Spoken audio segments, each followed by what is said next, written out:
From our humble beginnings as roommates in Milan, we quickly became inseparable best friends. We bonded over our love for travel, but lack of funds to do so carelessly. This didn't hold us back, but more so motivated us to make the best of any situation, which drove us even closer together.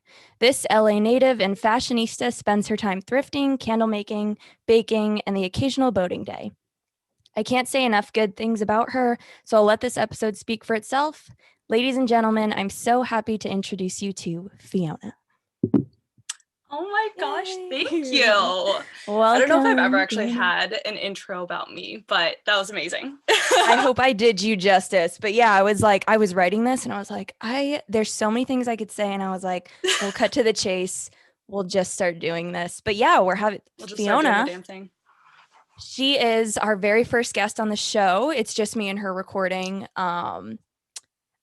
I know that Hannah and Shayla know that I wanted to do this and doing this, but I just kind of went for it because Shayla was even saying to me earlier, because Sunday is usually the day we record. Today is Sunday, it's Valentine's Day. Woo. Valentine's Day. And I she was was like, kind of thinking that.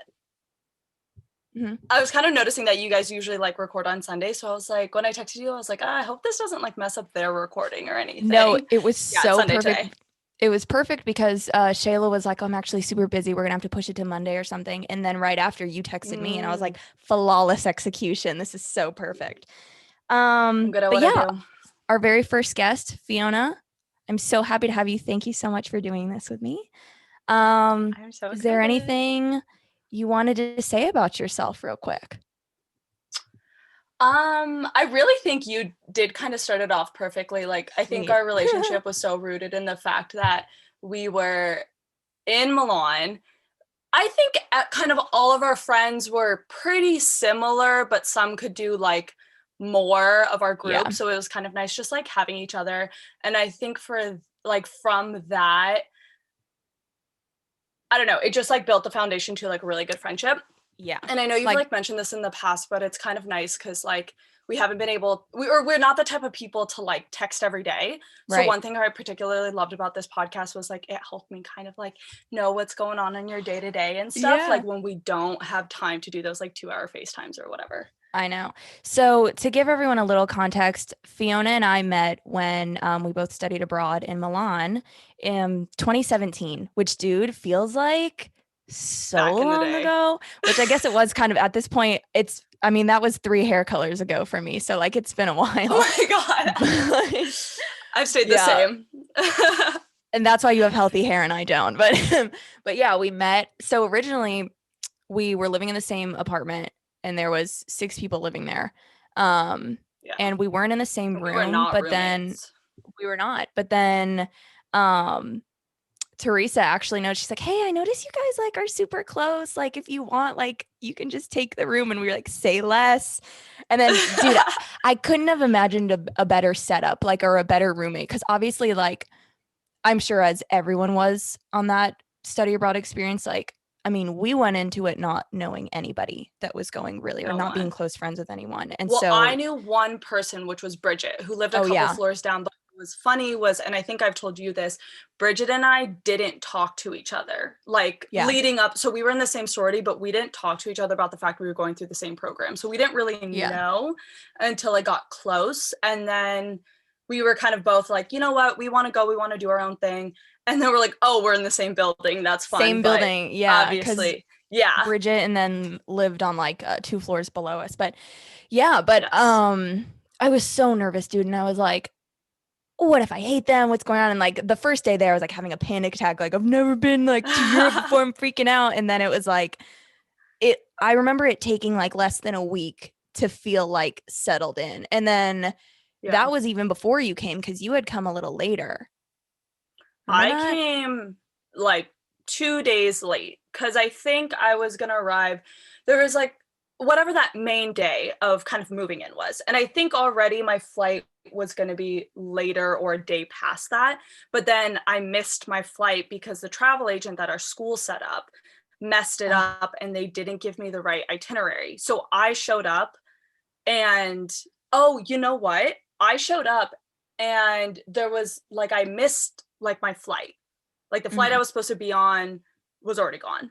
And it was right when Air Berlin had filed for bankruptcy. So if anyone follows the news in 2017, Air Berlin had filed for bankruptcy, and that was who.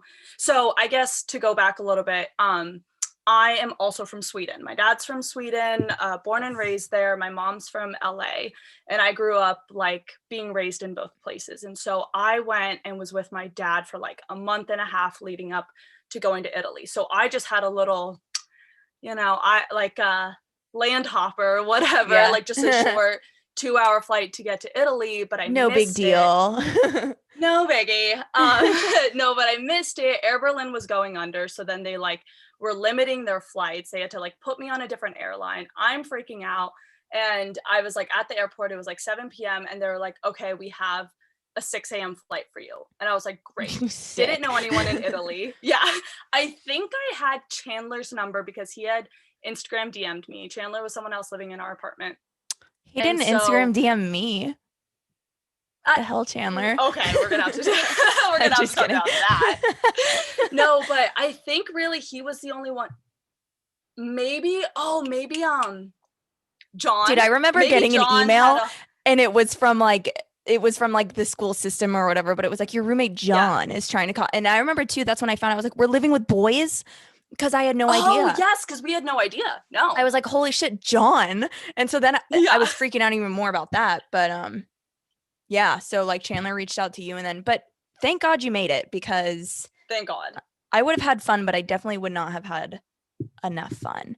But yeah, ever since that, like we've stayed very close. Fiona actually visited me for like a UGA game one time. Chandler was there too.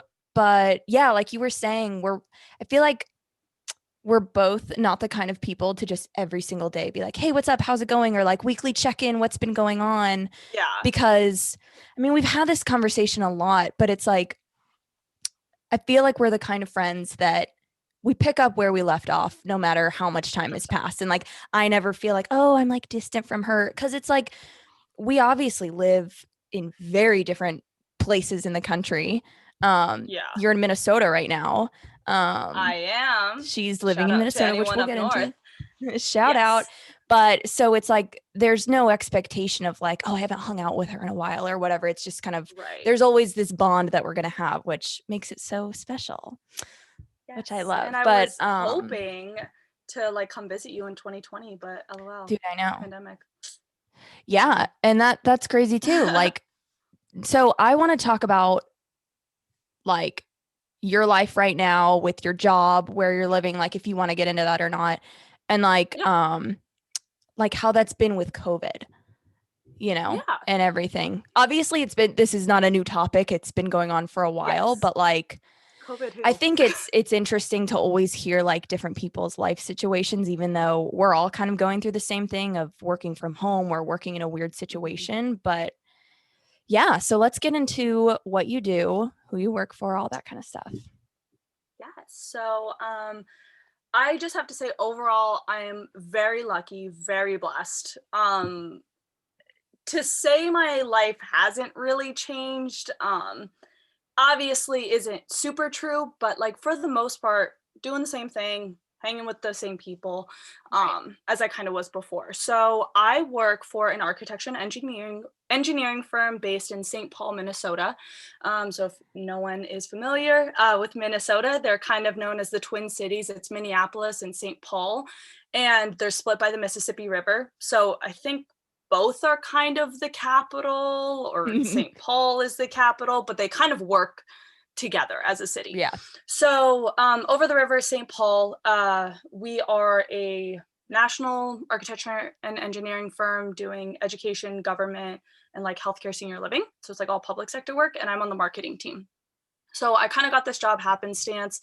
I worked at Bruegger's Bagels in college, and one of my regulars was one of our architects in the Denver office. So he just met me from like ringing up his bagels at 6 a.m., put me in contact with my boss, and then I got hired. So we were going into the office every day like normal. I work 8 to 5, classic.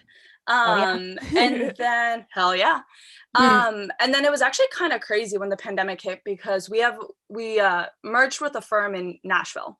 And so me and my boss went down to kind of meet the team. I was going to be working with them, training in the marketing person they already had there. And it was in February. It was like late February. So we had the hand sanitizer, but really other than that, everyone was kind of just whatever.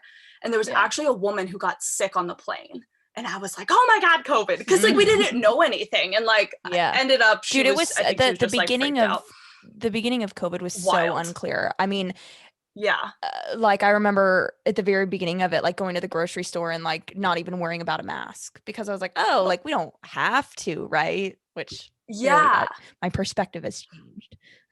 Yes. But no, we were just like flying, doing our thing.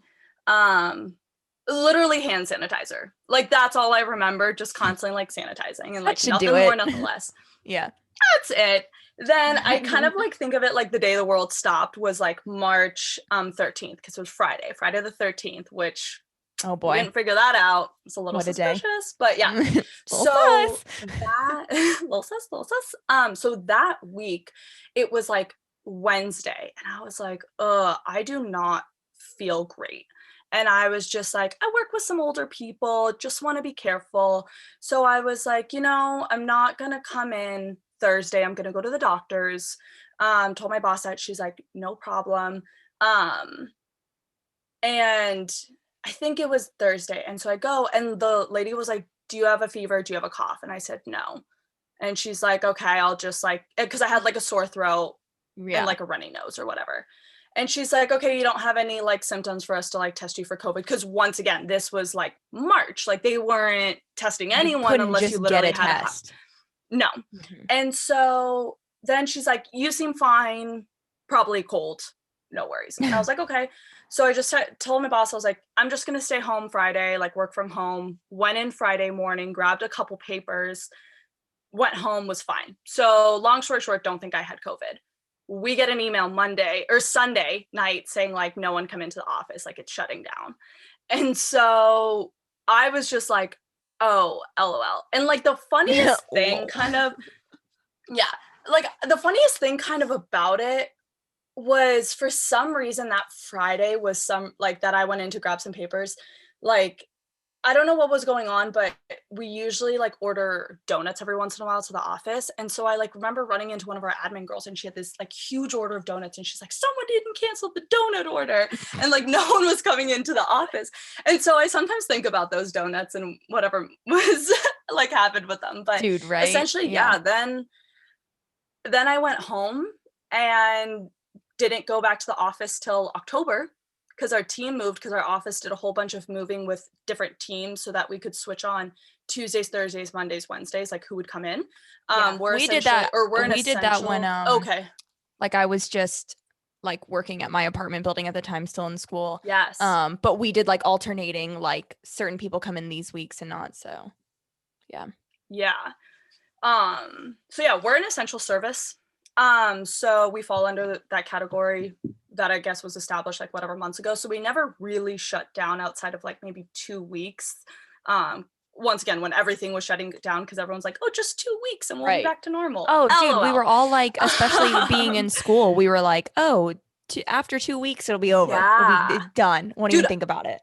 I remember you guys going to Miami because I remember texting my friend Erin, shout out Erin. And I was like, I really want to go to Miami. Like my friend just went to Miami. It looks so fun. And I was like, oh, things are like a little hectic, but maybe like in a month or two, do you want to go? And she's like, yeah, that'd be fun.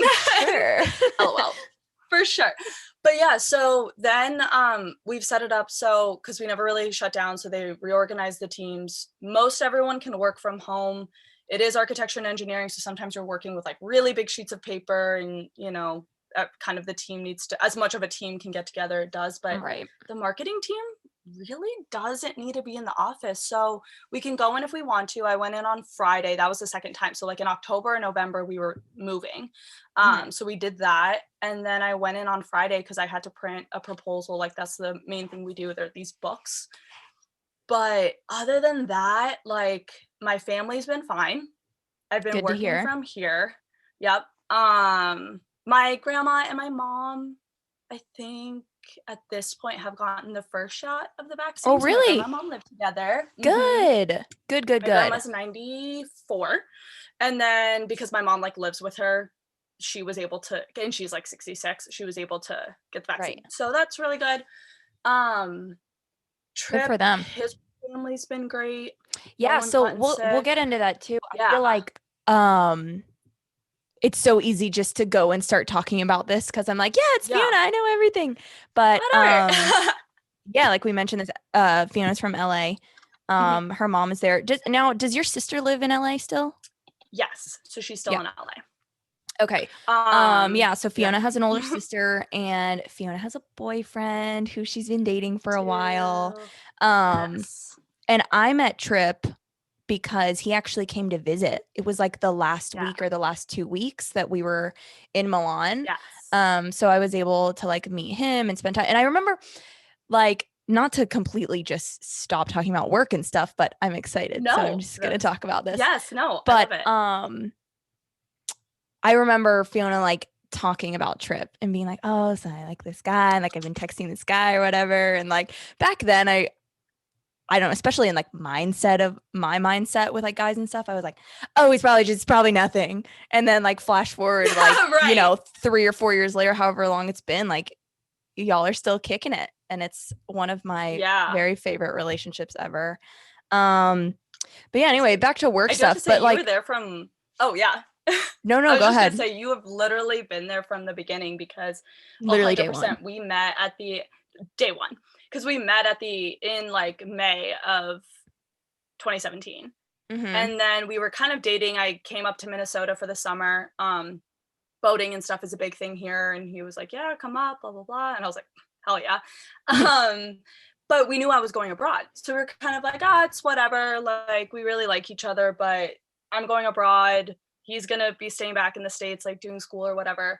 And then it was kind of funny because like we were apart and that almost made us closer because we had to really like talk and get to know each other even more so and Right. stuff. And like not to sound cheesy, but there like was an immediate bond. So like when I was abroad, I like knew I had that freedom, but then I just never really wanted to Yeah. use it, I guess, because I was like, oh, I have him, blah blah blah. And um Which is very then telling when of like he how much, you like him and or love him, yeah. obviously. And then, Yeah. because clearly we were in another country and there was nothing official, but from day one you were Yeah. kind of like, I really like this guy. And then he made the trip Yeah. out. And Yep. So he came, and that's what we say. So, like, at this point, we've been dating for like almost 4 years holy shit, has it been that because long?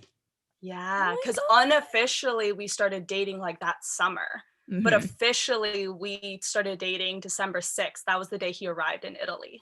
Oh, So, literally, you've been there since like day one. So, we kind of have like our official and our unofficial anniversary. dude, I love it so much. I guess just to wrap up about like current job stuff. Yeah. But yeah, like do you like it? Do you enjoy it? Like, it's good to have a job, obviously, right now. I wish I Oh my kind of gosh. had Yeah. one. But yeah. No, I really, really I do really love the company, love my team. They're amazing. Shout out all ladies with a boss lady, except then we hired a guy, Brennan. So sweet Brennan is like kicking it with 7 other women. So we love that. But no, it's a great company, great team. Loving it for right now. Don't Hmm. really know what the future looks like.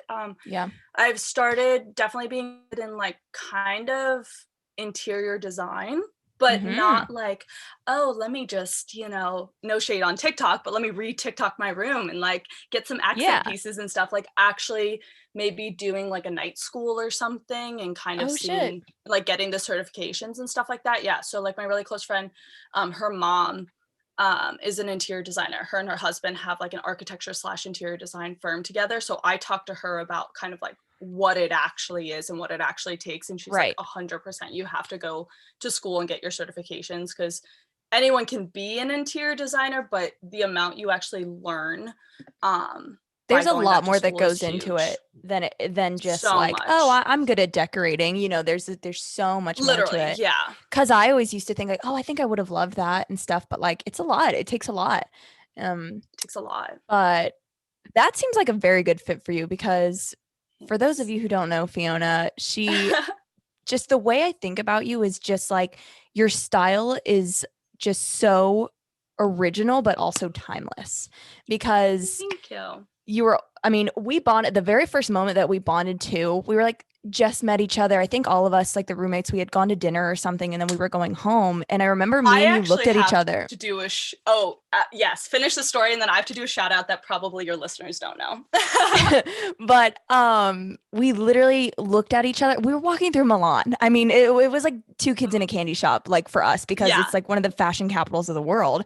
So we were literally looking around and we are like, do you like want to go shopping right now? And so it sounds so fucking basic, but we bonded over like shopping in Milan. And it was that we were just like, all right, this girl's gonna be my best friend. And like this girl's Yes. gonna be my ally here. So it was great. But yeah, dude. And I always, anytime I see like a really tiny bag or like a mini purse, I always think of you because Fiona is notorious Tiny for her bags. such cute tiny bags. And I remember at the time being like, dude, like you can't even fit anything in there. Why do you like these? And then now I'm obsessed with tiny bags and Now they're the everyone is. biggest thing. And I've been straight up talking about them since 2017. I'm like, no, tiny bags, tiny bags. Yeah, dude, way ahead of Yeah. the time. But yeah, because like, I mean, just like me, like you love thrifting. We love a good thrift haul and stuff. Love But a good I thrift. think Yeah. interior design could be a good move for you. I think you'd enjoy it. I've noticed actually this, I'd say past year and a half, almost 2 years since I've been working with my company, not to kind of toot my own horn or whatever, but I found that I actually am really creative. Yeah. I'm just not necessarily talented, like traditionally talented. So I'm like kind of like starting to work on that. So like weirdly, I've gotten into painting. Like I've Yeah. always been into clothes and fashion and designing and that type of stuff, but never had the talent to like Yeah. draw Or out like where to, designs. or And like so almost that you have this talent, but you don't know where to put it into. And yeah, that's maybe I a better way of doing that or yeah, saying that. because like I heard something, I think this was literally just on TikTok, but it was like Love that. I always thought I was dumb because I didn't excel in like school, like high school, like math and science and the standard like curriculum. But then it's like then you realize, oh, I'm actually pretty creative or talented in this area. And then once you start like tailoring your skill set or your interest into something, because especially like if you're way more into something like interior design, you're gonna be good at it because you Yeah. want to be good at it and stuff. But I think that's great that you've realized that because I've definitely had to realize that too. Like after graduation and everything, it's like, maybe I'm not dumb or like I'm not like super Right, talented. It's right. just like, let's figure out actually where I excel and where I can put this A and hundred stuff. percent. And I'd say like one thing I think that kind of kept me from ever exploring like my creative side or whatever was that I went to, I think we've talked about this a little bit, but I went to a really, really competitive high school. And I was good at school and I was good at soccer. And then you looked at the arts department, whether it was painting, sculpture, photography, like acting, whatever. And those girls were really, really good. So, kind of when you're in that competitive environment, I'm not going to waste my time on like art classes Right. because I'm looking at Riley, who's like doing this insane sculpture, beautiful, like whatever. And I'm like, okay, I'm really good at AP US history. So I'm just going to focus on that. I'm going to stay in my lane. And it's Right. not that my school ever kept me from doing it, but when you're with these like highly, highly talented or academic people, you're kind of like, you kind of doubt yourself a little. Not necessarily in a bad way, but you do kind of are But just it's like, yeah, and especially in high school, I mean, it's hard not to just like find your place, I guess is the best way to put it, and like right, find your group and find your niche and then kind of stick with it. Like that was me. I was definitely 100%. like all in on dance and dance team is my life and like this is what I'm Yeah, going to do when it's like I would have loved to have gotten into like theater more, art more, like something else more. But I mean, that's just high school. And it's I just high mean, one school. of the beauties about going to college and even after college, because I used to think too, like, okay, after college, that's it. I got to have it figured out, which I'm sure is a very normal thing for people to think, but like it Totally. never stops, like figuring out, what else can I do, or what else am I into, and then like try and make it into something, whether it's for business or pleasure, so I'm and then glad to kind hear of finding that. those like things that you're like interweaving between all these different like things you've done or seen or Right. like or whatever, and then how you can kind of bring them together. So Yeah. What was that story you were gonna tell? Okay, so I just have to shout Let's out hear to it. Amanda. So this is going back to when I arrived in Milan. You'll remember this, but I show up. I only have like Chandler and I think John's information. Chandler like helped me get into the apartment and stuff, and I'm like, literally don't even have my bags off when Chandler, Teresa, and Juliana. What was her full name? I know we called her like Yeah, it was Jules or Juliana. something. We called her Ju and Yeah. Juliana. Okay. Yes. So, because John, I don't think had arrived yet or something like John that. came really late. He came like we all came early for the early Italian fast track program. That's what we did. So there was two. That's what it was. It was like two start dates for school. One was if you were doing the 2-week Italian like crash whatever. course. Yeah. Yes. And then and it was really only that class. And then the second one, and so he came when the second one started. But they're like, hey, we're all thinking of like going out to dinner. And I was like, oh, fun. And so I'm like kind of trying to get my head on or whatever. And like I think you came in then because you weren't there immediately. And one of them was like, hey, Amanda, like we're going to dinner. And you're like, oh, sorry, I'm going out. And I was like, this bitch. I was like, I need to become friends with her. Because obviously, like, I was like too hectic in that moment. And you're like, oh, I think you even said like, oh, if anyone wants to come. I was like all over the place. I was like, no, I'm not ready to go out. It was also new. And it was like the first night. And you were like, oh, I met some people. I'm going out with them. And I was like, let's go. Dude, yeah, I remember that because our other friends, they're Jen and Haley and Morgan. They were all living together, and they were some of the first couple people. I forget. I'm like probably screwing up this whole timeline. Because it was them, then Rachel and Bridget. And right, which I feel like we didn't start hanging out with like Bridget and Meredith and them till like kind of later. But I think so, yeah. Anyway, so Jen and Haley. Yeah, I was going out with Jen and Haley, and I think Morgan too. And yeah, I'm like trying to remember. We were going out, and then I do remember you guys were all going out to dinner, and I felt bad because I was like, oh shoot, I don't want to be like that roommate that like doesn't want to hang out with you guys. And I was like, but I already told him yes and everything. Yeah. Dude, yeah. Wow. That was your first impression of me is just like, I'm going out. Straight up. I was like, okay, I'm either going to love this girl or she's going to be like that crazy roommate. But then I think the next night was when we did the wine night with the Ring of Fire with our 2-year-old wine bottle. And then that was when like we really bonded. And I was like, that was like the first time I was like, I could see like who you actually were. Cause I obviously only met you for like 5 minutes when you came in and out. It was so chaotic when we first got there. It was. Like, I remember just thinking too, like I'm trying to like get my thoughts together so I don't just ramble, but it was like, right. I felt a sense of, it's like, okay, we're either going to get along and become friends, like everyone in the program. I was like, we're either going to get along and become friends with the time that we have here, or we're going to be miserable and alone. And so I really do feel like it was all of us were just like, I don't care about your background. I don't care about your status, where you're from or who you are, or whatever. But it's like, we're here together. Let's be friends and be in the moment here. And we really all did that, which is why I never shut up about it, because it, I met the best people there. Like, literally, and not to be those girls that are like, oh, this one time abroad, but like, oh my God, I know. Really, it's not like we're like, oh, and then we like went and hung out with these like guys that like had this boat and stuff. It's more like, oh my gosh, these girls I met and these guys that we met and these things we did and our like budget trips and just like all those things are more what I love about it and why I don't shut up about it. Not because I like had this grand time on some like heiress's boat. I don't know. Right. I'm not like, oh, like I went to this exclusive club in Milan. Like all I talk about is just like the people I met.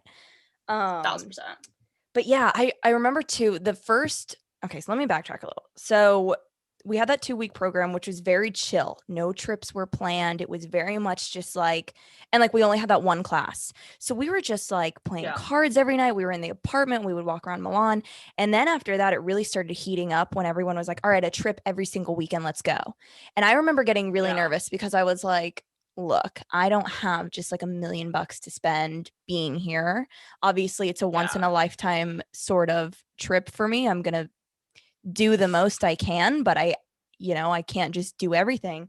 And we were in 100%. Florence, and I remember we had packed like a tote bag, or like we had not packed anything. We were just like, oh, it's going to be so chill. And then We thought it was going to be so chill. Oh, yeah. I don't And even I know what just I brought. Like remember thinking, I was pajamas. like, dude, I remember I always wore like Nike shorts and like workout clothes because that's what I was used to. I was like, oh, we're just gonna go see sights. Like I wasn't thinking about like what I was Well, and wearing. also And Florence has like amazing museums and stuff. right. And like, I wanted to see those. Like, I wanted to see the David. Like, that Yeah. was what I wanted to do, which ironically we didn't see at that time, but we did see it when we went back. Right. But I remember we were sitting in our room and we were talking about, okay, we're gonna do this, this, this, and like wear this tonight. I just remember feeling this pressure of like, oh, this is like more intense than I thought. And Well, and it was when we arrived there because, right. so I guess to give everyone backup, like it was you, me, and Chandler meeting up with some of those other girls and a couple of their friends that they had made. So With they like, had yeah, planned the with like trip and they Rachel were and them, and like, and we hadn't yes. gotten as close with them yet. So we were kind of I remember No, feeling we kind of weren't like, part of the okay, planning. right. Yeah, like okay, whatever. So we just really didn't know what to expect. So we arrived and then continue what you were saying. Like we're sitting there and they're like, we're going out, we're going to this restaurant, we're going to this, we're going to that. Yeah. And then And I just remember that was like a big bonding thing for me and you because like that's something I feel like I was always self-conscious of. Not that I like didn't have the means to do things that other people did. Like I was very fortunate for what right, I did have, but that's not something I wanted to be like, hey guys, like I really can't afford to do that right now type thing. And right, we like me and you, we just were so on the same page of like, look, I want to live this crazy abroad life right now, but like this is the best I can do.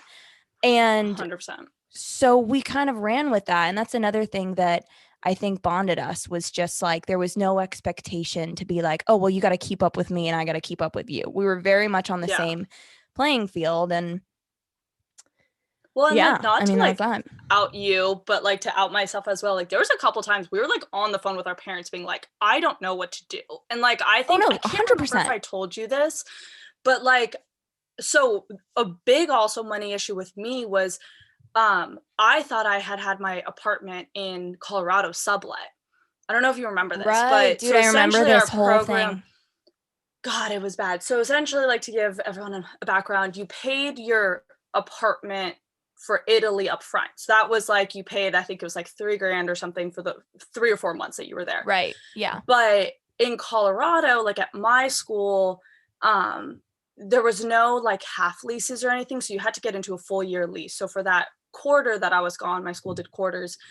You had to find someone to sublet. So I kind of for sure was late to the game, but eventually found someone and they ended up like scamming me, which luckily they didn't get like my bank information, but I was a couple weeks in or a month in or something and didn't like I thought I had to pay half of the first month and then I was going to be taken care of for the rest.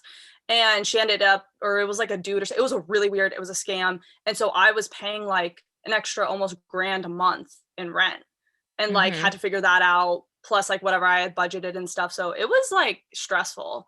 But we still Yeah. made a lot of really fun stuff Yeah. happen. But it was like nice because we were both kind of going through it like oh shit, like I need to call my mom again. Like I need to call my dad. I need to figure this out. Like blah blah. Yeah. Blah. Dude, yeah, Yeah. we definitely, because we, based on how we met, we are shoppers and we like to spend our money and not very Love it. well, might I add. But I remember that time in my life, especially being like, I did not know how to manage my money or my funds and whatever. And I was like, so excited just to be in Milan and all this stuff around. I just want to like buy Oh everything my and see gosh. everything. Um, but yeah, after that, I mean, I'm still not the best with my money, but like after that whole experience, I remember being like, I got to be more prepared in the future for like stuff like this. Cause, Yeah, you know, fortunately, I had my parents to help me.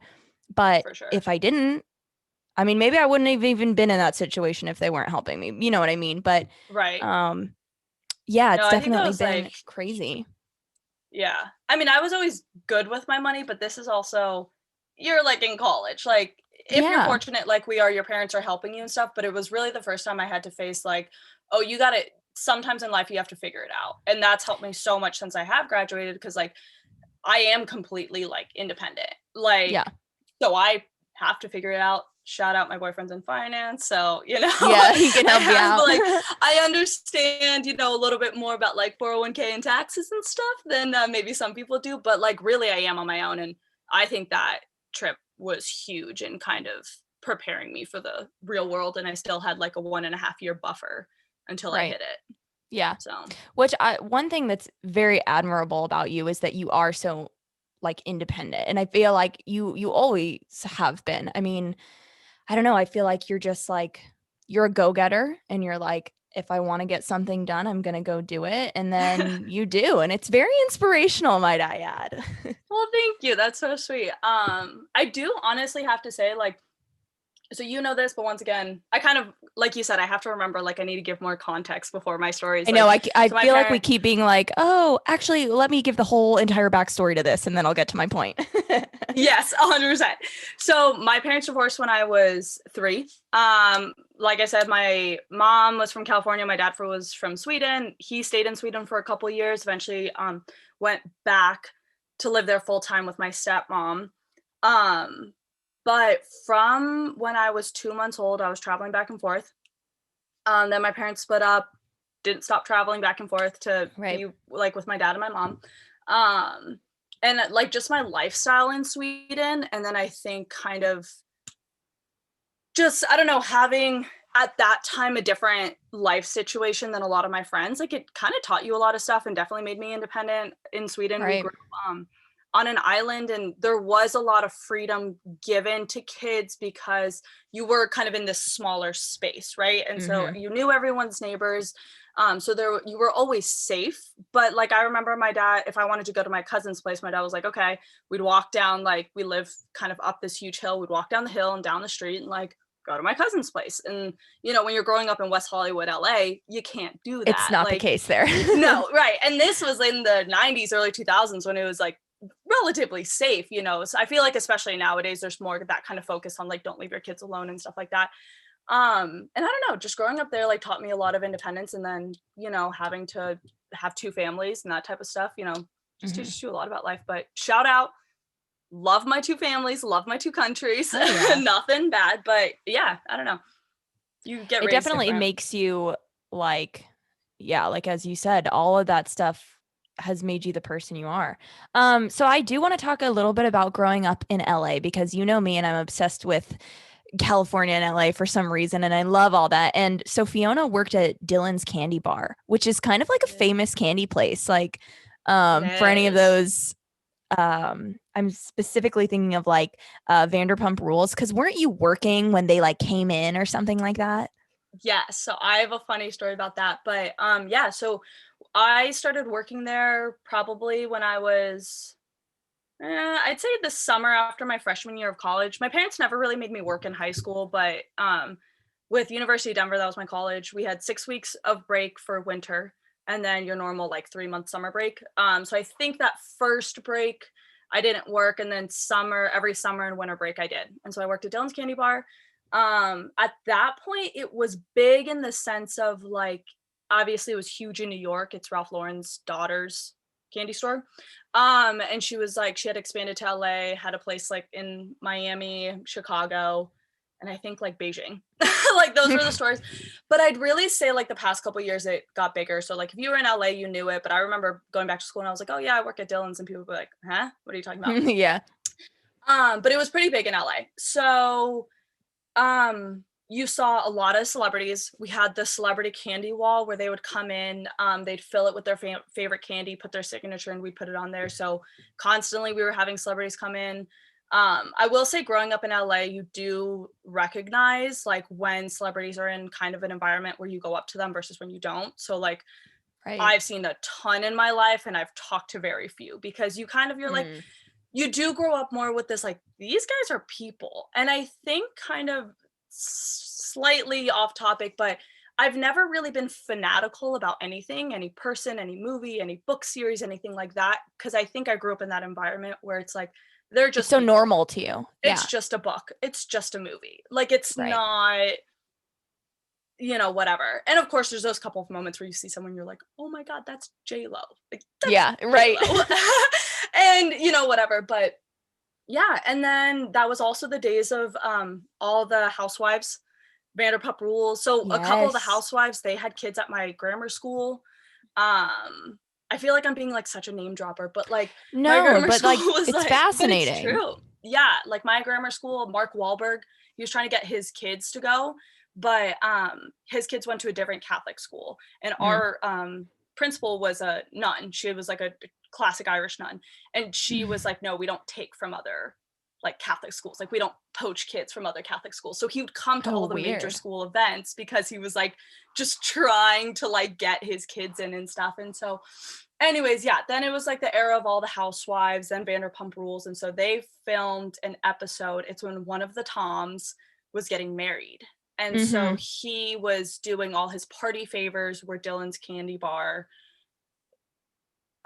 like these just like little containers, and then we had this customization. So we like I think the whole episode is like him coming in with Jax and the other Tom, and it's they like so funny because I remember this episode specifically. Like, really? I remember watching, yes, and then after meeting you and you saying like, oh, hey, like this cool thing happened to me, let me tell you about it. And I was like, I literally like, I watched that on TV, and you're like living it. And it's just so like, those moments are so surreal to me, because obviously like my upbringing and like my life on the East Coast and stuff in Rhode Island and Georgia, like that's like not even in my stratosphere of things. So I was like, whoa, this girl is cool.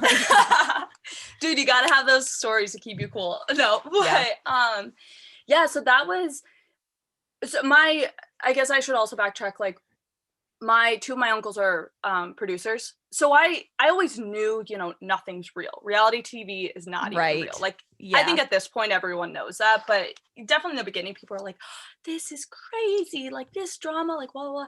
It's so scripted. And so like, they came in, they had their call time and everything like that. My shift was over, but we knew we were going to be on like TV, so we wanted the store to be the cleanest, to be the most staffed, to be the like best of the best it could be.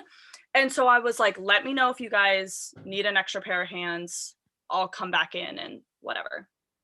And so they're doing all the setup. So what you don't realize is like, we, the store's all clean and everything, but then the producers and everything come in and they change the store up a little bit. Like, nothing gets added, but things get moved around to work with their set and their filming. Yeah, so that when Jax and Tom come, they can the storyline they want to tell of them in that like part of the episode goes as it's planned. And I remember them walking in and saying hi to our guy, who was like, he was like the event coordinator / like, he was friends with every celebrity through Dylan's. He was kind of, I don't even know what his role was, but he was the contact essentially. And so he was being like their helper while he was there and stuff. And they came in 3 or 4 times in the front door going, hey, blah, blah, blah. And they're like, no, wait, the lighting was off. Do it again. Like, blah, blah. And I don't think anyone else was in the store. They didn't let anyone else in the store because they didn't want people like obviously looking like regular people like looking into the camera, taking pictures or whatever. And so it was this really long time to set up. And so I left, and Jax and Tom had already come in. And then I got a call saying that Jax wanted me to come back. He was like, who is that? Like, I want her here. And so what? Yeah, and I live next door. So Dylan's Candy Bar is like in the Grove. And I lived in the apartments next door. So I get a call from like my boss, and I was like, oh, hey, do you guys like need a set of hands? And they're like, no, but Jax wants you here. And I was like, okay. And I'm like 20. Not enough candy in the store. You need some eye candy to come in. No, but then I like turned around and I came in literally for them to do their shot. And because he had requested that, they were like, I was going to be the cashier girl. Like I was going to be the one checking them out and everything. I was like, this is it. This is my time to shine. But no, and so they had me, but the most awkward thing. So this is actually a fun fact. I've not seen that episode. I have Hulu. I have all the streaming services. I've never gone and seen it because it was going to be a while before it aired. And then by the time it aired, I think streaming was kind of in the beginning, but not really. Yeah, it just wasn't like a huge thing. Yeah, so I didn't like really have it. And then now every once in a while I think about it, I'm like, I should really go watch that episode. But they essentially, dude, I'm gonna go watch it tonight. I know, I feel like I should go watch it. This is like taking me back. And so the whole thing was Jim was gonna help him with, that was like our coordinator guy. He was gonna help him with the labels. They picked out the candy and all this stuff, and we were gonna ring it up and then have it delivered to them. And so I was gonna be like, this is your total, and then this is your receipt, and like blah blah blah. It told me everything I should say. And I'm like, okay. And so I'm standing there and I always wonder what this like looks like because they told me like, this is what you're going to say. And I was like, awesome. Jim comes up and he's like, maybe he says my name or he was like, okay, we're ready to check out. Or Jim or Jax? Jim. So the Who's our Jim? guy. Okay. He was like the coordinator guy. So he comes up because he's been helping them. And he's like, okay, like, we're ready to check out. And so I think maybe Tom says something to me. And I'm about to say my stuff. And then Jim cuts me off and says it. And like looks at the number because I had like typed it in the system to like check them out. And like cuts me off. So I'm standing there like. Damn. He really like smile. Really took your spotlight. Really took. So that's also why I'm not like famous. No, I'm joking. But I always wonder what I look like, and now I have all the ability in the world to see it because I was supposed to say something and then I feel like I just stand there looking at the camera like. So you're in the episode. I should be because I'm literally. Did you have to sign anything, like saying that you're okay to be on camera? I think so. Yeah. Dude, I'm gonna watch this episode tonight because that is so cool if you're in it. I literally should be because I'm the only one that they immediately interact with outside of our guy Jim. And then really funny, Jax filled up once we had like cut production, he like filled up his bag of candy. He's like looking at me and when guys are flexing but they're not really flexing. And also this man is like so late gross. 30s, mid 30s, and I'm like, and it's Jax. I mean, I don't know if anyone watches the show, but it's not like he's the greatest guy ever. Yeah. He's not Chris Hemsworth. Like, I'm like, flex those muscles for me, baby. But he fills up his candy bag because we're like, oh, grab some candy, blah, blah, blah. And he fills it up and he's like, kind of doing his flexing thing and like puts his bag in his hand, like kind of like hits it together. It explodes. All over the candy store. He got so bright red and he's like looking at me and I'm just like, and I'm like trying not to laugh. The candy was everywhere. And then we were like, oh, don't worry, like we'll clean it up. And he like got a new bag, but he was trying to flex on everyone, me, and it just didn't work out. So funny. I just I always thought that was so funny. Just to make sure you're holding your phone like here. Yes. That way I can hear you. Sorry. Dude, that's insane. That's so it's so funny because obviously, like I said, my world growing up was completely different. And like this stuff is so cool to me. What else? I feel like we're talking a lot about the past and which obviously is like a huge we gotta let the people know how we know each other and everything. But I want to talk about like, what's been up now. I mean, I know you're working, I know you're dating Trip, but like what else is like the day-to-day in Fiona's life besides just being fabulous? I even more so I think you probably picked this up a little bit. Like I always liked cooking and baking, like and in Italy. I mean, once again, limited resources, but we made it happen. I have like really leaned into that. So, pre this, I was making a chocolate raspberry cheesecake that is waiting for me to top with a chocolate ganache once we get off. Dude, you gotta send me a picture of that, because like we were texting earlier and I told her, like, I don't even like cheesecake, but I would eat that because it sounds really good. Yes. And so I don't know, just like both cooking and baking, I really kind of, I don't know, just tried more stuff, tried crazier stuff. Um, Super fortunate. I have like an awesome kitchen at my disposal.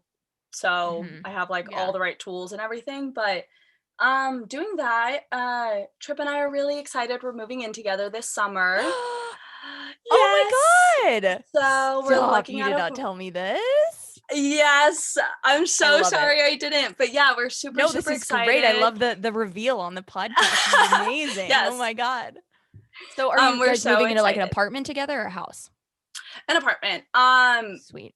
We've toyed with the idea of buying something, not necessarily because we're ready to be homeowners and like do that whole thing. But it's a good, for financial reasons. Buying is always better. Yeah, because renting, you're literally throwing your money away. You don't have an asset to your name. Where buying you do, but we're like the next, couple years, we're not necessarily tied to one place yet. Exactly. So it's kind of that back and forth of, do we buy something and then if we move out, try to sell it or rent it out, have money come in, or do we just rent? And like, I think frankly, we're deciding to do apartment because just like the amenities, working out's really important to us. We couldn't, like, even if we bought a house and had an extra room, like then you have to buy all the gym equipment and stuff, like just those things that come like when you're in your 20s and stuff. And then also where we'd be able to afford to buy a house or a condo is like obviously not in the middle of the city and stuff. So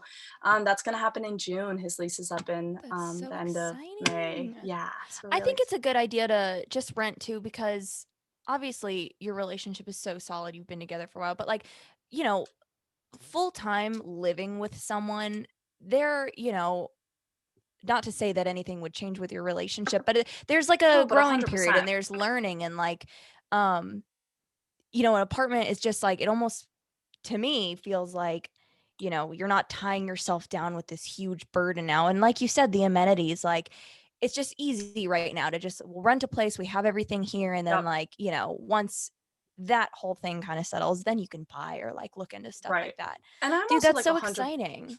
Yeah, I'm so excited. But I'm also like, just to kind of wrap up your comment and like add on to that, I'm also of the mindset, like, I don't think you should go in on an investment together with another person until you're married. If that's your thing. Some people don't get married, so then until you've hit a certain stage in life. Simply because like, once again, just with whatever happens, or if you, it's life. And that's like a really big thing. So then it would be him buying or me buying and like paying him.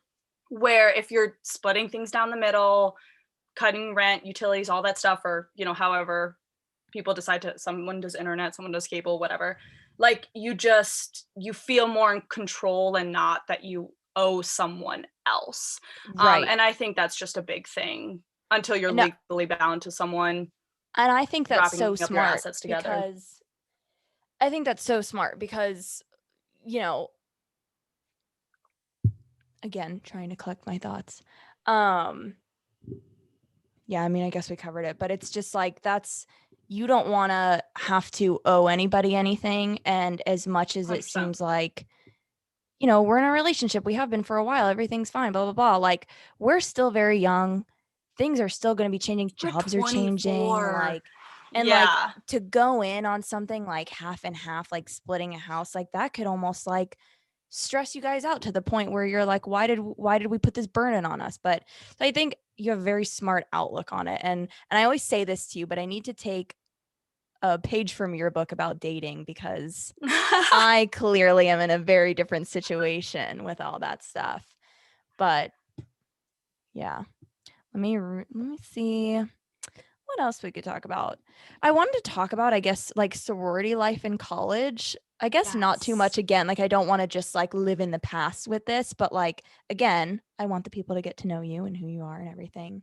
And I guess we can talk about like both of our experiences with sororities. You, like you said, you went to Denver University, which is very different from places like Auburn and UGA and like, you know, SEC schools in the South versus like what you guys do. Like, we've had very, very different lifestyles at all times. But yes, so Fiona was a Delta Gamma at Denver University. But yeah, I know you always liked the sorority life. And I guess, I don't know what would be interesting to talk about, but I guess I just want to know like your experience with it, like your thoughts on it now, like thinking back to it. 100%. And just like, I don't know, is there anything you wouldn't have done? Would you do it again if you had to? Like just that kind of stuff. Yeah, no, 100% I want to talk about this because I do think we had, I don't want to say vastly different experiences because I think you've touched on it. It's like, it's not like you were miserable every single day being in a sorority, but towards the end, and this is kind of what I want to ask you about, you didn't love it. And I start to finish loved it. I was all in. Yes, I was in Delta Gamma. I originally thought I was going to go Alpha Phi. My sister was an Alpha Phi at University of Denver. Really thought that was my journey. It was not. Fell in love with Delta Gamma. I'd say we had a unique, or like my class had a unique experience because so Delta Gamma was very much your typical sorority, but we actually had diversity. And what I mean with that was diversity in not only how we looked, but like the girls that were in my class, some were really similar to me, some were totally different. Our majors, our interests, our like if we had jobs, like our the states we came from, like just everything, like everything that makes someone different, we had truly a little bit of everyone. And I thought that was really, really cool. I think that's part of the reason why my class, we overall, like, of course you lose people throughout like your years, but those of us that stayed through senior year, I mean, we lived or died by Delta Gamma, but we weren't your like house bunny, like classic sorority. Like we weren't that at all. And so I think that's just why I really, really enjoyed it. And I didn't really take much like leadership or anything like that, but I have this really close connection with it that I'd love to be a part of it moving forward. Obviously, like I'm part of the Minnesota or Minneapolis, whatever, Delta Gamma group, but just with COVID, we don't do anything. But like it is something, if I have a daughter, I'd absolutely love for her to go DG. Like it's that kind of love I have for it. And we were very much sorority on like big day and all those things, but it was that kind of like true sisterhood, not to sound like cheesy, but that you wanted in a sorority, but it was genuine. And I think that's what was so amazing. And different sororities on our campus were a little bit more kind of your traditional, what you see in movies, like rah rah, whatever. And then other ones were kind of like, not to be like bitchy, but not, you know, like they were a different type of sorority. Like they were more. I think everyone listening to this too can understand that, like, we all know, we all get it. Like, you know, this is no shade. So, we know. No shade. Yeah. And I had a lot of friends in a lot of different other sororities and fraternities and stuff, but overall, just our Greek system was, I think, really healthy. And I think maybe that was something different even in fraternities.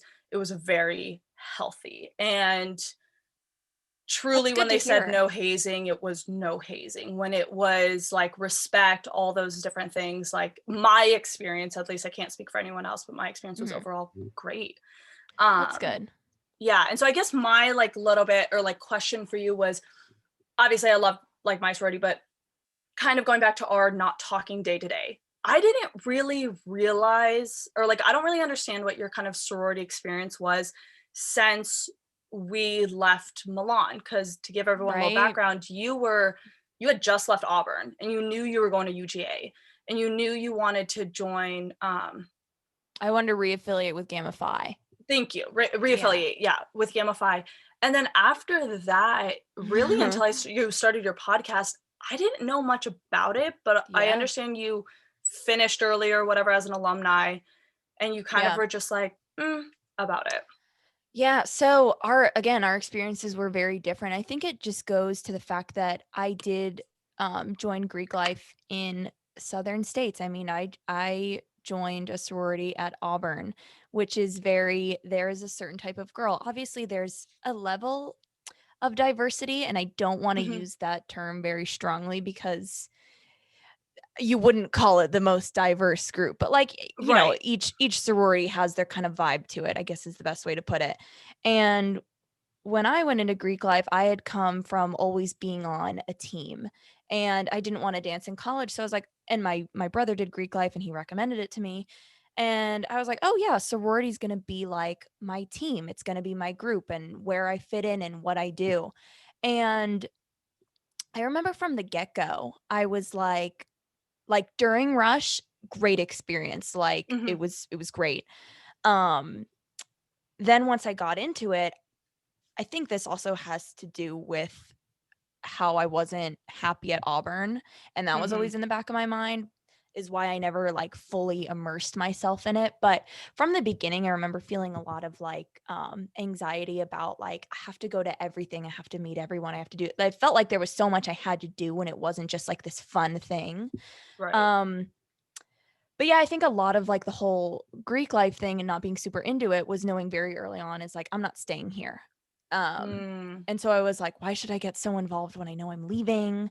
I obviously met, like, some super close friends in there, and I'm still super close with Mary, who was my big there. But, Yes. it wasn't what I thought it would be. I am not gonna be like, "Oh, I was so different from everyone," and the because I Yeah. wasn't. I was just like Right. those girls, and that's why I was there. But I think at that time in my life, I was going through so many internal changes of, like, where I wanted to be, you know, am I happy doing this? Am I not happy doing this? Whatever. And so then I transferred, um so again, to give another timeline, I was at Auburn after a year I left. I didn't have enough credits to go immediately to UGA, so I was at like a local school, North Georgia, in Athens. So I was in Athens. So I had this Mm. year of not being in Greek life, but that was at the time where I was just a sophomore. So I saw other friends being so into it, being like early on in the sororities. And so I'd kind of missed it, and I was like, "Oh, man, I'm, like, missing out on this stuff that I thought I really wanted to be a part of." So when I got to UGA, immediately, I was like, "I'm reaffiliating, I'm gonna be all Right. in, I'm just really gonna, like, immerse myself in it," and then I realized maybe there was a reason I didn't enjoy it, like, as much as I thought I did, I besides see. the fact that I knew I was transferring.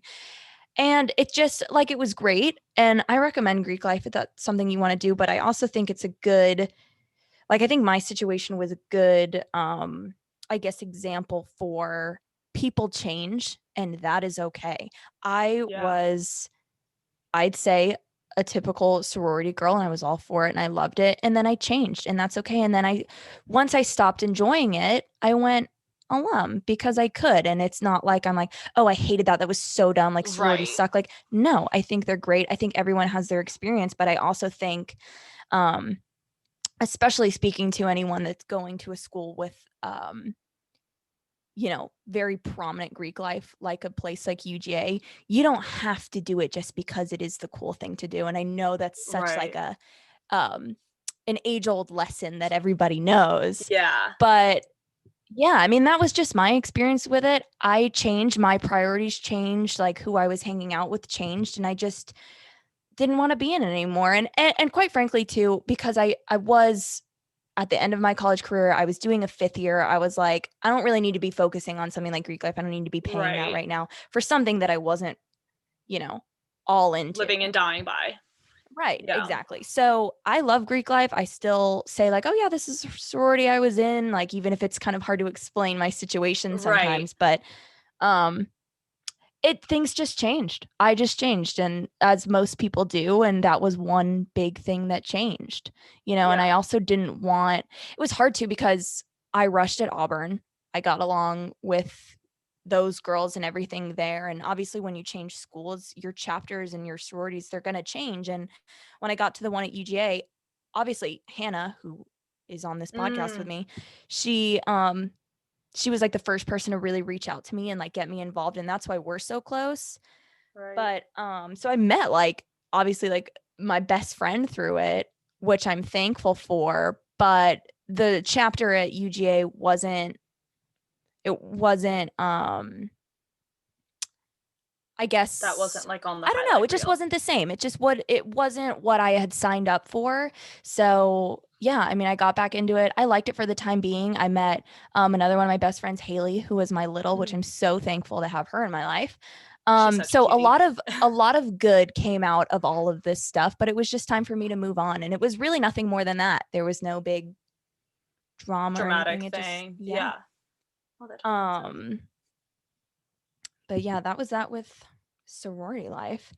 I do want to talk a lot about, because this is something I feel like we always go back to, is staying friends and staying so close, although we have never lived in the same state. You know, we haven't, you know, lived together since 2017 and stuff. I wrote down so many notes about things from abroad, but I feel like we have just like beaten that dead. Maybe at the end of this we could throw in some other things, but anyway.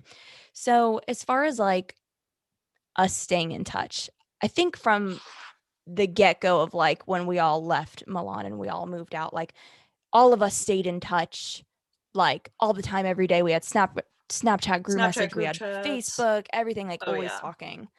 Obviously, naturally, that kind of stuff dies down, but like I feel like I could pick up the phone and like call anyone from, you know, who we were with, and it would pick up. But we have stayed especially close, obviously, because, you know, a Taurus loves a Scorpio and everything.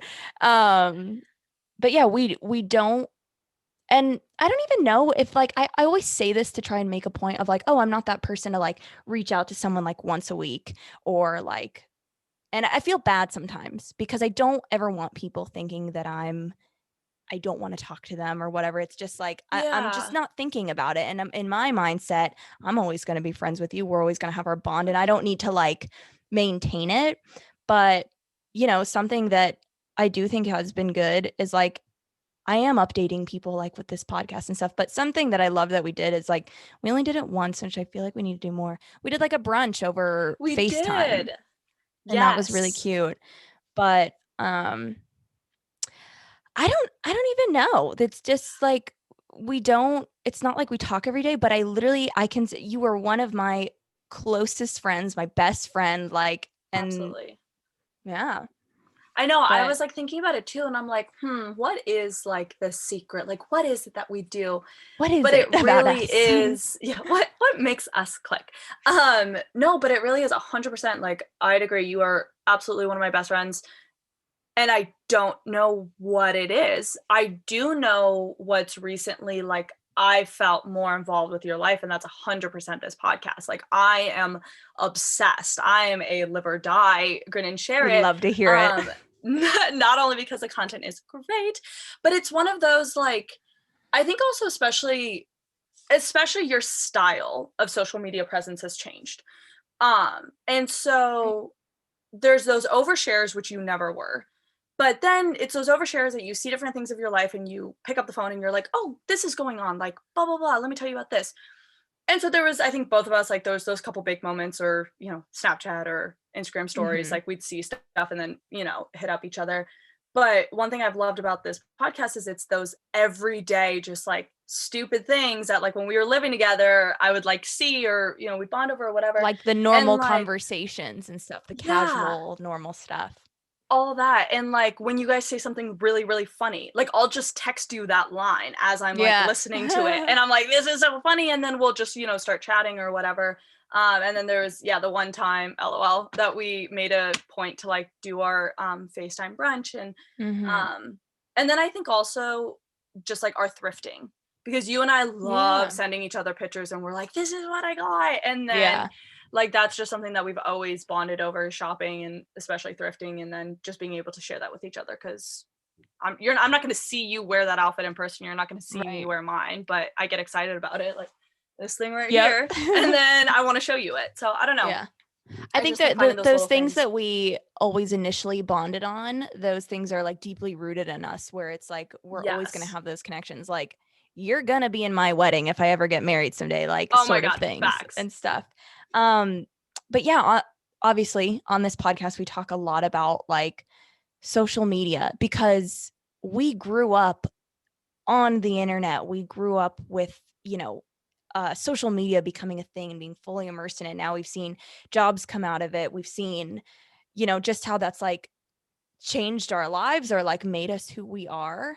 100%. So I did kind of want to talk about that with you, like how you sort of think about social media, because I think it's pretty clear that I am very active on social media and I like it. I like having a certain outlet. I think of it as just like blogging and like this is where, if I'm stressed, I'll go on Pinterest type thing. Like this Yeah. is kind of like my outlet. And I've also been very interested in like we said, how it's like we don't pick up the phone and call each other every day, but it's like we can comment on what each other posts, which has like obviously kept us closer, keeps a lot of people like super close with each other. Um, and I don't know, because you obviously are like active on your social media, but not as much as me. And I guess I just want to know your take on like social media and if it's ever like affected you in like a major way or stuff like that. Yeah, no, 100%. Um, I think something to kind of give a baseline for a lot of people to understand is my parents split up. I have an amazing relationship with my dad. I have an amazing relationship with my mom. But my mom was essentially a single mom. She was a lawyer and she is a very, very like big presence, very kind of, she's a certain type of lady that we love. She's a very And strong so woman is the vibe very I get strong from woman, her. Yes. 100%. And so I do have to say is, and then I think the combination of growing up in LA, like you do well or you do poorly. Like when you grow up Right. in a major city, and I did really really well, and I think it was because I really had this amazing presence, and it was very soft. It wasn't that she was like, I'm a strong woman, like hear me roar. It was just never questioned. Like when she walked Right. into a room, you listened. Like, Yes. so I think I do have to say, to kind of give people an understanding, is like I've never really had a confidence issue. I've never really had like anything that externally could affect me Hmm. in a negative way. So I think I have a very different kind of relationship with social media, because sure, I follow trends. I'll, see things, of course we all want to look like Yeah. Like freaking Kendall normal. Jenner, but I've never had this kind of relationship with social media that I've ever thought it was a bad thing, because I was Right. very strong in who I was, because I had a really amazing role model. So I think just that's kind of a baseline of who I am. I'm Now, so glad you said that because that gives a yeah. lot of context to it, Mhm. because that really does, that is who you are. You are, like I said earlier, you're your own person and you set your own style and trends and like you head forward looking at the future and doing that, which is very admirable again, because like, you're not just caught up in like social media and stuff, which is something that, Yeah. you know, I've had to definitely tailor the way I use it, even though I'm still Yeah. using it like the same amount. I've tailored it differently to like Yeah. work with me, but I'm very, very jealous of you that that's kind of your Well, background with it. yes. No, yeah, I was just super fortunate. So I guess to give you like a little rundown, I kind of use it all. I use Instagram, I use Snapchat, I use Of course. Yes. Pinterest. I have Twitter. I don't use Twitter. I don't love Twitter. When I got on I don't Twitter, which either. is probably like, okay, yeah. I Like, don't either. I don't know, when I first got on it, I didn't really understand it. Like I was the last person in the know. I just couldn't figure it out. And then Yeah. I follow a couple accounts, and when we've really hit the end of our content, I'll hop on there and like see what's going on, but not really. I'm trying to think. I have TikTok. I think that's it. And Yeah. You're pretty chill on social media, is like yeah, your I just vibe kind of from it. have it all, use it all, but nothing really in excess. So I don't know. I'm trying to think, like Instagram, like I don't know. I guess my overall opinion is I think you have to have a good understanding of yourself to Yes. understand what medias you should be on and what you should follow. So I feel comfortable following models and food bloggers, gym enthusiasts, my friends, obviously. Yeah, I yeah. have probably a pretty like big variety of who I follow, celebrities, random like funny meme accounts or whatever. Yeah, of course. And I don't know, I use it to see trends. I use Instagram stories to kind of share more of my curated content, which is Of just so cringe course. because I don't have content. And that's kind of that to me. But I will say, you know, whether it's something that you've been working on for a long time or if you're going through something, like you have to make your social media benefit you, because otherwise there's so many people on it, so much good, so much bad. It's so easy to let it overpower you. So if you're going through something, delete it off your phone for a little bit, unfollow a couple accounts. Like I said, whether it's something you're working on for a long time or just like suddenly there's something going on with your life and it's really affecting the way you view some stuff, like if you don't kind of control it, it's going to control you. So that's like, Exactly. I guess, my overall opinion. Yeah. Now, I also have thoughts on like my faves and my dislikes, Yeah. and how I use them, but I Yeah. guess that's my overall opinion. Sure.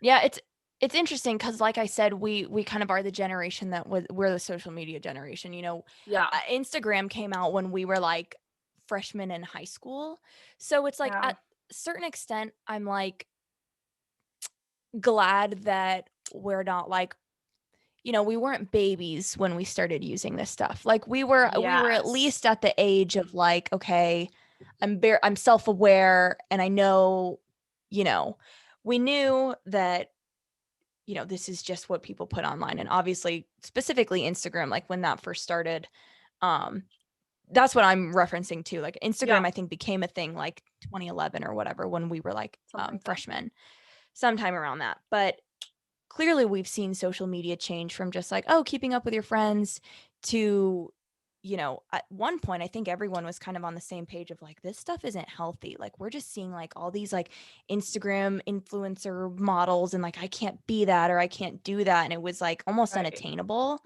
Yeah. And although we were older when we got this social media, there we were still at very important ages, you know, like Mm-hmm. still growing up, still Formative figuring out years. who we were. Yeah, exactly. And I know that for me, like I've talked about a billion times on this podcast, like there's been so many instances where I've kind of just had to take a step back and kind of like redo how I'm using it or whatever. Like, I think I spoke about this on the last podcast, but like, I can't follow like a bunch of workout people or this stuff. And it's not because it's triggering or because it's like I Yeah. can't handle it. It's just like I realized that between, you know, COVID and always having to be inside and like working on, you know, on the internet and, you know, getting more into working with stuff like podcasts and social media, I was like, I am so overstimulated with just so much content and So much everything. stuff. And I know at a certain point, I even took a look at my own Instagram and I was like, I'm posting this stuff because I feel like that's what I'm supposed to. And it's not because of it's what I like. So I've changed that to be like, hey, if I want to post a picture of a random lamp, I'm going to do it, you know, Do type it. things. And like, that makes me happy. And I But do have to say, like, huge shout out for you to that, because like I think overall I post what I want. I don't yeah, really curate my content. I think we used to talk about this a lot in Milan because yeah, we were like, if there's a time to be an influencer, it's now. We're gonna yeah. take these photos and do it these styles, and then we're gonna download that thing that I still have on my phone so that you can see your template You can before you see post. everything. Yeah, dude, we were Yeah. into it. And now you're really, really like, heck, if I like this, I'm gonna put it up. Mm-hmm. I never think like, oh, this is the content I want to show. But I do have a little bit in the back of my mind where I have a picture that I like, but then I'm Yeah. like, oh, well, I need to post it at this time. Or I need to It's post still in it the like back of this. your mind. Yeah, Yeah. where I have to like I have a picture, like, not gonna lie, I took a really nice selfie in Friday when I was in Shout out our your Instagram. office. What's your Instagram Oh, handle? at Fiona Ogeborn. I'm actually private, but hit me with Go a follow follow. If you're her. not a robot, I'll accept you. If you're not a Um, bot. yeah. But I was like, oh, I should post this. And then today I'm like, oh, it's Valentine's Day. Like, should I post a picture like with my boyfriend? And then and he does not care. He's not on social media. Yeah. But I'm like, oh, and okay, well, and then I made this really good meal. Like, I should put up like those pictures. And I'm like, well, I don't want to do like all this random different content. And then I'm like, who cares, Fiona? Like, Right. you're not getting paid to do anything, so it doesn't matter what you put up. Exactly. I think I wanted to bring this all up too, because thinking back to like when we met, I think it was really in the height of social media influencers, almost like anyone could do it at that point. Like if you were Yeah. cool enough, you could do it, because I started to see a lot of people that I knew doing it. And that was like the thing. That was like everyone's like, I want to be like I want to like promote stuff on my Instagram or whatever.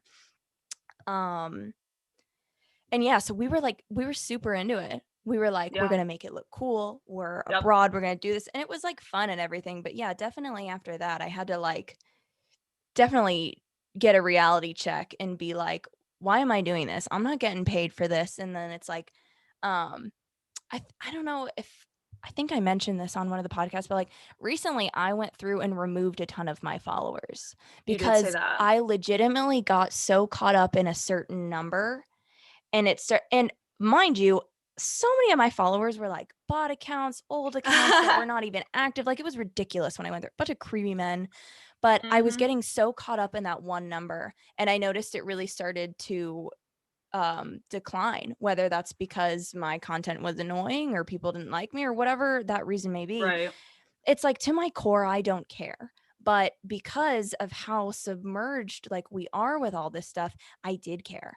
And I was Yeah. like, uh-oh, people are starting to not like me just Yeah. because I was like losing followers on Instagram. Yeah. So I was like, I don't want people unfollowing me. I'm just gonna remove them before they can do it. Yeah. And like that was, I guess, a very recent turning point for me that was like, stop caring so much. Like I want to use social media to just like express myself, keep up with friends and whatever. And then, like, for example, on the podcast Instagram, that's where I'm like, okay, I can put like thought into this because I'm doing it for a reason, Yes, But 100%. And I I think remember that thinking was, too, oh yeah, go ahead. I was just gonna say, I think that was fortunate. I think it is important to say, like, we grew up where, yeah, these social medias were during like formative years, but they were a little late in the sense of we can step back and be like, this isn't important. Like, I cannot Mm-hmm. imagine growing up right now where Instagram is so curated, TikTok is so curated. Like, we did grow up in that lens of like people were using like X Pro 2 with like a huge Mm-hmm. vignette, and it was so Dude, cringe, but it yes. was like it literally was a photo sharing platform. So I Mm-hmm. think like 100% we get caught up in it, but at least I think me and most of my friends, even if we start getting caught up in it, are able to kind of stop and be like, it None doesn't of this matters. matter. Yeah. Yeah. And so, I guess, yeah, just to kind of agree with what you were saying, like, Right. I do have to give you props because as much as I don't care, I do find myself in that cycle where you've really just like, I don't care. And I try to think like, be more like Amanda, like post that weird like palm tree photo. I don't Right. know. Yeah. Like, And I know what you I don't mean. know. Yeah. And like I'm still working on it. Like there are still times where I'm 100%. like, oh shoot, like are people gonna like I'm still caught up in like um am I annoying people, or like am I posting too Mm-hmm. much, or like am I posting weird stuff? But then it's like I need to be my genuine self as everybody does on social media. And Yeah. if you don't like it, it's okay. Don't follow Well, me. Don't be friends with exactly. me. It's fine. You And know. it's so wild because I think you made this point to Hannah. She was like, because she's also really working to like build something, which shout out She's Hannah. like she's doing well with that because she does want to make it like, and also I do Yeah. want to just backtrack real quick, not to say that trying to be an Instagram influencer and all this stuff is Oh not my an gosh. admirable thing. Dude, I'd Absolutely. love to be doing that and I would stuff. And love so it's to. like she is doing it and she's doing a very good job at it. And the reason I like how she's doing it, she's very genuine to herself about it. She likes her certain Yes. style Yep. and she's very She's good at it. confident.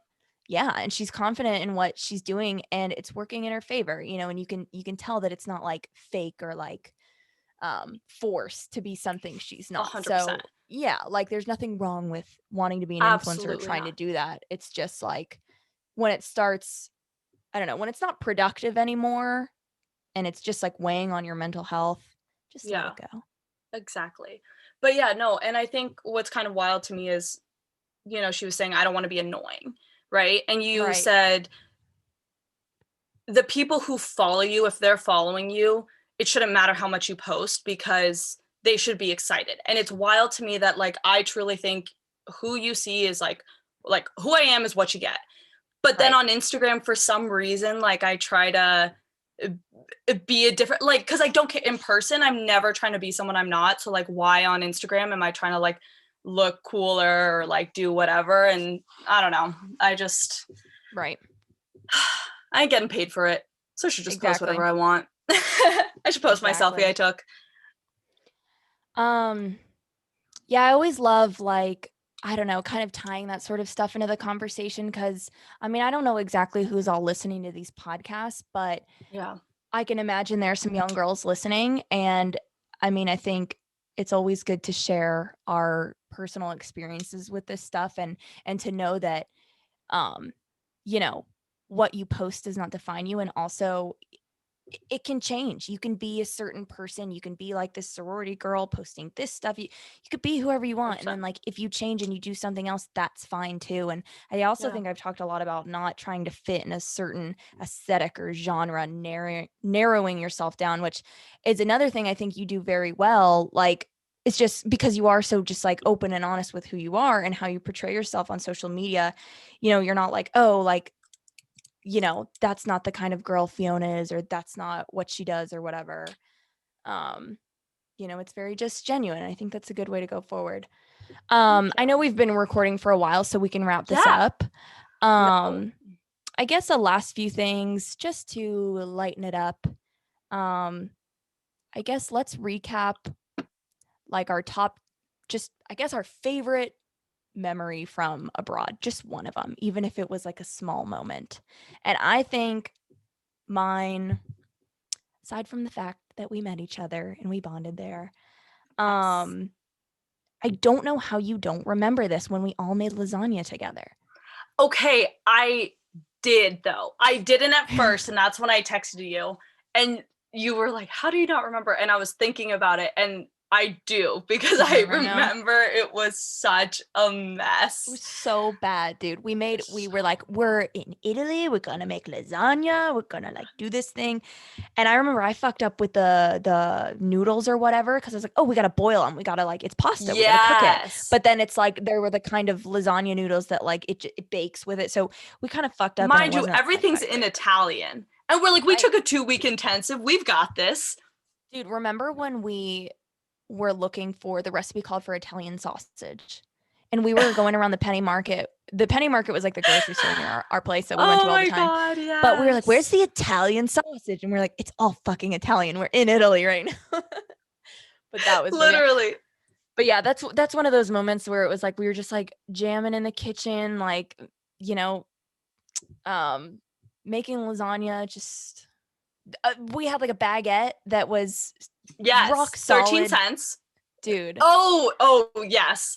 And then Chandler's like banging it on the kitchen counter. Dude, so funny. But yeah, my favorite memories were just almost the times when we didn't have a trip or somewhere to be, because sometimes that really did get stressful, especially as we talked about with our like financial situation. Yeah.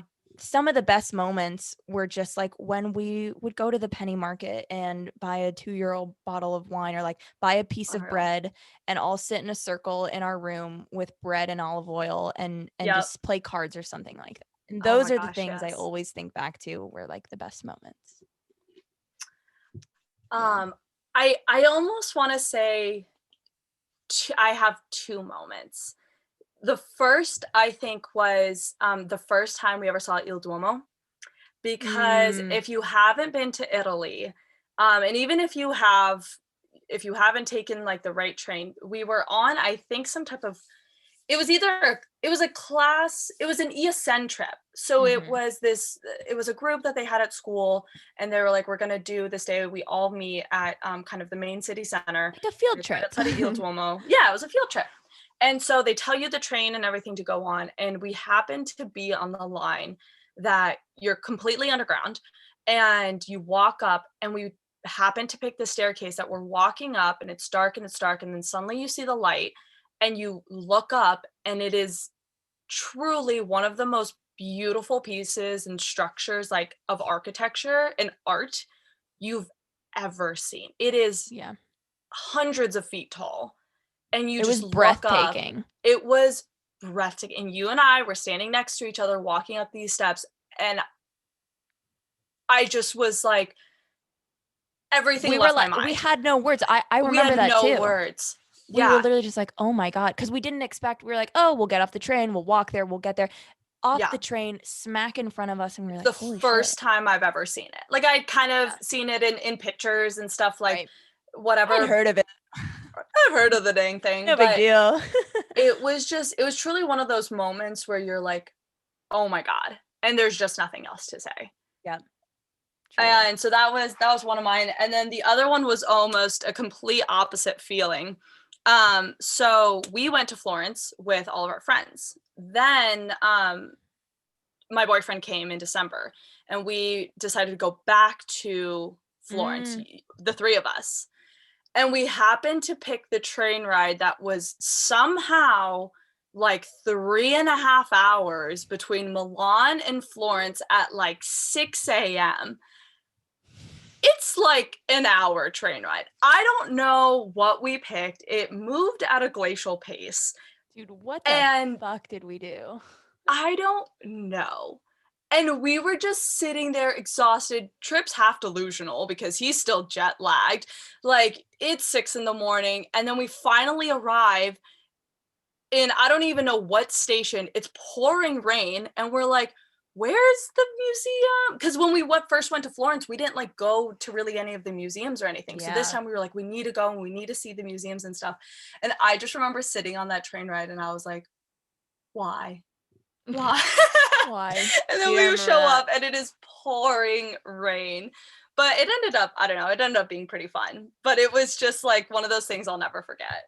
Yeah. All of the moments I think we went through, whether they were good or bad, they're undeniably some of the best memories and stuff. And I'm just so glad that throughout the years, like, we truly never lost touch. And like this, we were able to pick back up. And you truly are the first person that I thought of when I was like, oh, I just want to have an episode where I'm just talking to one of my friends. And the first person I thought of was you, because I was like, you're just, I think everyone's been able to tell from this episode, you're just like a light to talk to, and you have so much to say and everything. And I hope everyone who might be listening enjoyed Fiona being on. Like I said, go follow her on Instagram if you want to, or don't, whatever. It's just social media. It doesn't matter. But I just want to thank you for being on here. I know this was like a super long episode, and I'm going to see how this turns out in the editing, but you'll definitely need to cut some of my rambling. It's been an honor and a pleasure to have you on. And I'm just so happy to have you as the first guest. And this is a very special moment. I'm so happy. I hope that everything we said, I know we kind of just were like going off with like stories and everything. Yeah. I don't know. I hope it's good. And Fiona, is there any last words you want to say? I do. I want to make a quick plug for Snapchat. You guys roasted Snapchat in a couple episodes ago, and it really made me think about my life and my age, and I was like, I use it fairly consistently. So I did a little poll of a couple friends, like just a couple that either if I happen to be texting them or the very few people I've been hanging out with throughout this, and I asked them, okay, do you guys use Snapchat? And they're like, yes. A lot of people still use Snapchat. So if you listen to this podcast and you use Snapchat, it's okay. But I think we all were under the general consensus is like, we don't take it seriously. Like, it's not something that we're really trying to share important moments on or whatever. It's just kind of that thing that you put up the stupid stuff that you really don't care if anyone sees it or not. But it's like that. You want to share it. You're not going to like text it to whatever. Couple people, and then also I kind of touched on this growing up in Sweden, so I have a bunch of friends in Sweden, and actually that's how we mostly connect. So like I have one of my friends in Sweden, Snapchat. So one of my friends, every day we talk, he and I Snapchat, and it's sometimes we're like, hey, what's up? Sometimes, you know, it's because he's also like in a group with a bunch of my other friends there.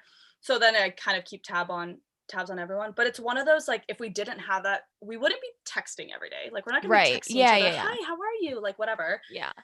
We're not like, I don't know, we follow each other and stuff, but yeah, that's my plug for Snapchat. I still use it. My friends still use it. Thank you I'm for saying that not because I giving up. know, Absolutely. dude, someday I'll re-download it. I don't even know why I don't have it now, but Yeah. it's good that you said that because sometimes I get an idea in my head and I'm like, I'm all in. I'm gonna talk Yeah. about it like this is a sure thing. But yeah, using Yeah. Snapchat is very normal. I promise you I'll probably be back on it very Be soon. back on it. Definitely. And then the other thing, text your mom, text your dad. They love you. Yes. Whether you see them every day or you don't, you know, it's a crazy world we live in. Text your parents. Dude, you could not So. have ended this any more beautifully. Anyway, guys, thank you so much for listening, and we will see you next time.